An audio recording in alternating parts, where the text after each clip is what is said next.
Good evening. It's Monday, the 21st. This is Steve, the Independent Patriot, and welcome back to my channel. Today I'm going to talk about some of the things that are interesting to me, some of the things that inspire me, some of the things that give me a sense of freedom and allow me to express myself. Music is by far the most inspiring and the most fun thing to do is to play an instrument to me, and it allows me to express myself and my feelings, and also I love just to listen to music and don't always like to listen to the words because sometimes the music itself is just so inspiring. Um, and I went flying recently, but I'll get back to that in a second. That's certainly something that was so amazing too. Um, but the power of ideas and reading books and learning from others who have written some beautiful passages and like Mike Rowe just recently finished a book and very interesting to me. There's some things out there right now about politics and about values and about hard work and things that I very much appreciate and things that I want to read more about because it's important in this life to not just to speak but also to listen as well. So we should be careful to listen to others' point of view. And yes, I do listen to CNN sometimes. I do listen to NPR on occasion, and I don't always listen to Fox News or Tom Fitton and his team.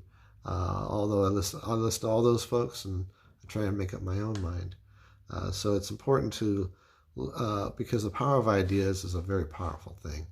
And as ideas spread around our country, as they will during this election season, we'll find out which ideas fly and float and which ones sink and perish.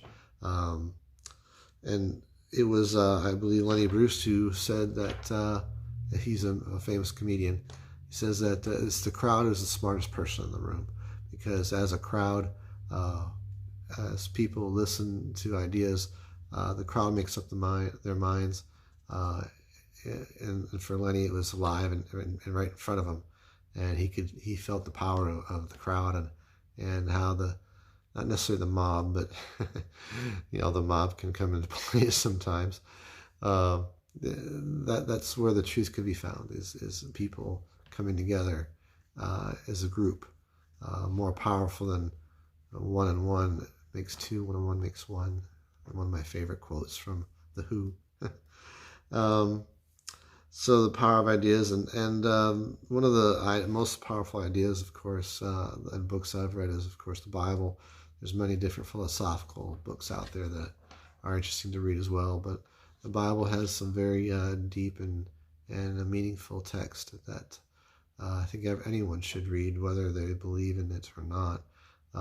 Too many Christians have never read the Bible and really should, because and you don't have to read it cover to cover. You can also search for things. Now that we have the power of the cell phones, we can search for any keyword, any text, any phrase that you can think of that comes up in the world. You can learn about it, and that's something that I think more people should take advantage of.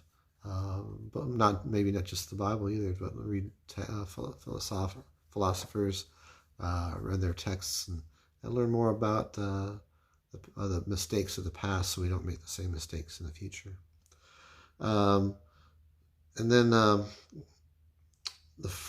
back to the flying. I took my first flying lesson, and it was just amazing to be able to take off in a two-seater plane and watch the sunset, cruise over the water, and see my workplace from up above. And I tell you that it gives you a sense of freedom, and perhaps it's a risky thing to do, but sometimes I guess perhaps risk is something that makes me feel alive. It's I wouldn't condone taking risk to anyone to feel alive.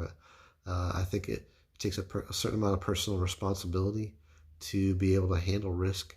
But certainly you can get the same amount of freedom from just traveling to a different state or a different part of the country. and you might also learn different points of view by doing those things. I've traveled across the world, across this country, and I've seen a lot of things. And I suggest to anyone to take that time to learn and to grow and to listen and to try new things, and don't get stuck in a rut. Um, that's it, all I have for today. Shout out to Tulsi Gabbard.